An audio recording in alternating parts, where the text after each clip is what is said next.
Hello friends, welcome to channel masters of botany again. मैं हूं आपका दोस्त विनय कुमार सिंह और इस वीडियो में हम एल्गी के सेल वॉल और जो पायरोनॉइड्स होते हैं उनके बारे में जानेंगे। ब्रीफ इंट्रोडक्शन है ये। आपके जो बीएससी और एमएससी एंट्रेंस एग्जामिनेशन में पूछे जाते हैं या जो भी आपको इस लेवल पे पढ़ाया जाता है वही मैं आपको उतना ही नॉलेज देने वाला हूँ। तो सेल वॉल की फ़ीचर्स की अगर मैं बात करूँ तो यहाँ से आपको केवल इतने फीचर्स ही आपको याद रखना है।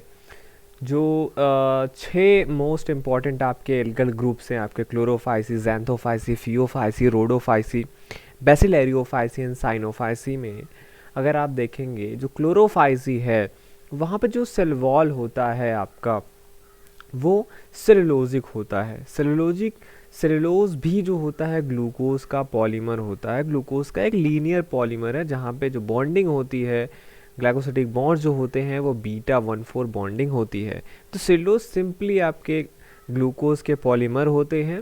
ओके, लीनियर पॉलीमर होते हैं, इनमें ब्रांचिंग नहीं पाई जाती है। और ये जो पूरा क्लोरोफाइसी में जो सेल वॉल है पूरा का पूरा सेलुलोज ही बनाते हैं आपके। कुछ अमॉर्फस लेयर होता है वहाँ पे, उसमें सेलुलोज के जो माइक्रोफाइबिल्स हैं वो आपके इम्बिडेंट रहते हैं। वहीं आपका मैं अगर जैंथोफाइसी की बात करूँ तो जैंथोफाइसी में आप देखेंगे कि मेनली जो उसका सेल वॉल होता है वो पेक्टिनेसियस होता है। पेक्टिन जो होता है आपका वो हेट्रोपॉलीसैकेराइड है। वहाँ पे आपको गैलेक्टोयूरोनिक एसिड्स वगैरह मिलेंगे और इसका बहुत यूज़ है। पेक्टिन का पेक्टिन जेलिंग एजेंट के तरीके से यूज़ किया जाता है। जो आप जैम जेलीज जो आप देखते हैं वो सारे पेक्टिन के ही होते हैं। फ्रूट्स वगैरह के जो वॉल होते हैं जो पेक्टिन के बने हुए होते हैं। जो सॉफ्ट आपको फ्रूट दिखते हैं वहाँ पे, अगर फ्रूट का मैं एग्जांपल आपको दे रहा हूँ तो वहाँ पे ये जो पेक्टिन होता है मेच्योरिटी के साथ साथ ये थोड़ा सा आप कह लीजिए घुल जैसा जाता है, तो ये उसको स्मूथ बनाता है, इसलिए फ्रूट जो आप खाते हैं वो आपको सॉफ्ट लगता है। तो तो यहाँ पे जैंथोफाइसी में क्या होता है, पेक्टिनेसियस, मेनली पेक्टिनेसियस आपका सेल वॉल होता है जहाँ पे सेलुलोज के माइक्रोफाइबर्स थोड़े थोड़े पाए जाते हैं। वही अगर मैं बात करूँ फियोफाइसी का, तो फियोफाइसी का जो आउटर सेल वॉल का जो आउटर पोर्शन होता है वहाँ पे आपको एल्जेनिक एसिड और फ्यूसनिक एसिड्स मिलेंगे। वही जो इनर वॉल होता है सेल वॉल का वो सेलुलोजिक होगा आपका। वहीं अगर मैं रोडोफाइसी की बात करूँ तो रोडोफाइसी का जो सेल वॉल का जो पोर्शन, आउटर पोर्शन रहता है वो पेक्टिक नेचर का होता है और इनर सेलुलोजिक होता है। बेसिलेरोफाइसी का सेल वॉल जो फीचर है वहाँ पे ऑर्नामेंटेशन वगैरह पाए जाते हैं। ये भी जो होता है आपका पेक्टिनेशियस होता है और सिलिसिफाइड होता है। यहाँ पे सिलिका होता है आपका, सिलिका जो SiO2 आप कह लीजिए, सिलिकॉन का जो ऑक्साइड होता है वो वहाँ पे इसका सेल वॉल में रहता है। इसी वजह से आप देखेंगे बहुत सारे ऑर्नामेंटेशन भी इसके सेल वॉल का फीचर रहा है। साइनोफाइसी की अगर हम बात करें, हमको पता है पूरे इन सारे ग्रुप में सबसे अलग जो है आपका बैक्टीरिया है, साइनोफाइसी है, जो कि क्या है आपका प्रोकैरियोट है। और प्रोकैरियोट का सेल वॉल का फीचर जो होता है वो अलग होता है। इसका जो चीज़ें आप बैक्टीरिया के सेल वॉल के बारे में पढ़ते हैं सेम फीचर्स यहाँ पे साइनोफाइसी का जो सेल वॉल है यहाँ पे भी आपको मिलेगा। ये म्यूकोपॉलीमेरिक होते हैं। म्यूकोपॉलीमेरिक का मतलब बैक्टीरिया के लायक जो ग्राम पॉजिटिव बैक्टीरिया होते हैं वहाँ का जो सेल वॉल होता है वैसा ही यहाँ पे भी सेल वॉल पाया जाता है।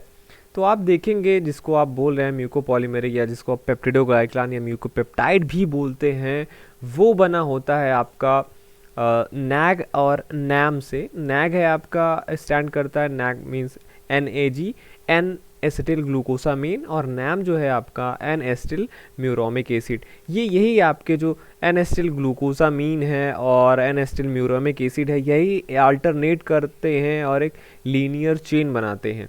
जैसे एक पहले आएगा आपका एन एसिटिल ग्लूकोसामीन, फिर एक उससे जुड़ा हुआ एन एसिटिल म्यूरामिक एसिड, फिर एक एन एसिटिल ग्लूकोसामीन, फिर एक एन एसिटिल म्यूरामिक एसिड, ऐसे ऐसे अल्टरनेट करते हुए लॉन्ग चेन बनाता है जो क्रॉस लिंक रहते हैं आपसे आपके पेप्टाइड चेन से। 4-5 अमीनो एसिड लॉन्ग होता है ये पेप्टाइड चेन, उससे उनकी क्रॉस लिंकिंग होती है और ये जो पेप्टाइड होता है ये दूसरे जो चेन के पेप्टाइड होते हैं उनसे भी जुड़े हुए रहते हैं। ठीक, तो जो आपका NAM और NAG हो गया, ये अल्टरनेट करके एक लीनियर चेन बनाता है वन डायरेक्शन में, और जो पेप्टाइड चेन होता है वो क्रॉस वाइड रन होता है, क्रॉस लिंकिंग करता है सारे का। तो ये वही बेसिक आपका क्या हो गया, जिसे आप पेप्टिडोग्लाइकॉन या म्यूकोपेप्टाइड बोलते हैं, वही इसका सेल वॉल है। डायरेक्टली आपसे एग्जामिनेशन में यही सब पूछा जाता है, किसका क्या होता है। सबसे ज़्यादा जो पूछा जाता है सिलिका कहाँ पे पाया जाता है, तो बैसिलोफाइसी, साइनोफाइसी में आपको पता होना चाहिए पेप्टिडोग्लाइकॉन का, तो यहाँ पे सबसे ज़्यादा पूछा जाता है। वहीं क्लोरोफाइसी का भी यूनिक है आपस में, ठीक। तो क्लोरोफाइसी, साइनोफाइसी, बैसिलोफाइसी ये काफ़ी यूनिक है। वहीं जैंथोफाइसी, फियोफाइसी, रोडोफाइसी में आप देखेंगे pectinaceous with little cellulose in xanthophyceae, whereas in phaeophyceae alginic और फ्यूसोजेनिक एसिड पाया जाता है, ये फियोफाइसी का फीचर है। रोडोफाइसी में तो नॉर्मली है outer pectic and inner cellulosic. तो ये था आपका पूरा सेल वॉल का फीचर। और आपको इसको डाउनलोड करना है, इसके पिक्चर को हाई क्वालिटी का, तो आप इस वीडियो के डिस्क्रिप्शन में जाके इसको डाउनलोड कर सकते हैं। ओके और अगर मैं बात करूँ पायरेनॉइड का, पायरेनॉइड जो है मैं आपको इसलिए बता रहा हूँ, ये उतना इम्पॉर्टेंट है नहीं, ये बहुत बड़ा नहीं है पायरेनॉइड। एक्चुअली ये एल्गल सेल में पाया जाता है, ये जो सारे ग्रुप हैं इनमें पाया जाता है आपका पायरेनॉइड। और केवल साइनोफाइसी को छोड़ के, साइनोफाइसी में आपको पायरेनॉइड्स नहीं मिलते हैं। तो इसमें बहुत डिबेट है। पहले तो बहुत साइंटिस्ट को पता नहीं था कि इसका फंक्शन क्या है। अभी थोड़ा थोड़ा किसी ने बोला कि इसका फूड रिजर्व जो होता है उससे रिलेशन है, पर एक्चुअली में अभी बहुत सारे रिसर्च हुए हैं जो वो बताते हैं कि जो पायरेनॉइड्स हैं ये कार्बन कंसंट्रेटिंग मैकेनिज्म से रिलेटेड है। एक्चुअली इससे बाहर आपका एयर में जो होता है कार्बन डाइऑक्साइड तो इनफ अमाउंट में पाया जाता है, क्योंकि आपके जो एल्गल सेल हैं वो पानी के अंदर होते हैं, मीन्स एक्वाटिक होते हैं, तो वहाँ पे जो होता है कार्बन उतना ज़्यादा कंसंट्रेटेड नहीं रहता है फोटोसिंथेसिस वगैरह के लिए। तो ये जो पायरेनॉइड हैं ये आपने जो आपका एंजाइम है, आपने नाम सुना होगा रोबिस्को, उसको क्या करते हैं एक्चुअली यहाँ पे एग्रीगेट के फॉर्म में रहते हैं रोबिस्को। और पायरेनॉइड क्या करते हैं, यहाँ पे और भी बहुत सारे हैं यहाँ पे फीचर्स इसके जो कार्बन को कंसंट्रेट करने में हेल्प करते हैं, ठीक। तो जिससे फोटोसिंथेसिस एफिशिएंटली हो सके। इसका नंबर भी जो होता है आप देखेंगे तो किसी किसी क्लोरोप्लास्ट में एक ही होता है, जैसे क्लोमाइडोमोनास के अंदर, या एक से ज़्यादा भी हो सकते हैं, जैसे एग्जांपल ओडोगोनियम में। तो यही सारे इसका फीचर है। कोई पूछे कहीं कहीं पे आप देखेंगे आपको लिखा मिलेगा कि जो पायरेनॉइड्स होते हैं, जैसे क्लोरोफाइसी में आप देखेंगे कि एक फ़ीचर ये भी है कि पायरेनॉइड जो है वो स्टार्च प्लेट से सराउंडेड रहते हैं, मतलब स्टार्च प्लेट आपको वहाँ पे मिलेगा। स्टार्च क्लोरोफाइसी में रिजर्व मटेरियल होता है, आपको पता होगा, तो इन्हीं स्टार्च प्लेट से ये घिरे हुए होते हैं, ठीक है। कहीं कहीं पर लिखा होता है, ये कंसीडर किए जाते हैं कि ये सिंथेसिस और जो स्टोरेज होता है स्टार्च के उससे रिलेटेड रहते हैं। कुछ एल्गी में जो आपके ये पायरेनॉइड्स होते हैं ये ट्रांजिएंट स्ट्रक्चर होते हैं, मतलब केवल कुछ सर्टेन स्टेज के लिए आता है, उसके बाद वो वहाँ पे नहीं पाया जाता है, ठीक। तो पायरेनॉइड ये सब है। मेन फीचर ये है कि आपका जो साइनोफाइसी है वहाँ पे नहीं होता है, वहाँ पे एक अलग स्ट्रक्चर होता है जिसको आप पॉलीहेड्रल बॉडीज़ बोलते थे, अभी उसको कार्बोक्सिलोम के नाम से भी जाना जाता है। और ये जो इसका फंक्शन है ये वहाँ पे कैरी आउट करता है पॉलीहेड्रल बॉडीज़। ये कार्बन कंसंट्रेटिंग जो मैकेनिज्म है, ये जो मैंने आपको बताया, ये वहाँ पे सेम फंक्शन ये पॉलीहेड्रल बॉडीज़ करती हैं। लेकिन साइनोफाइसी में आपका ये पायरेनॉइड्स नहीं पाए जाते हैं। तो ये था आपका सेल वॉल का फीचर, ये था आपका पायरेनॉइड।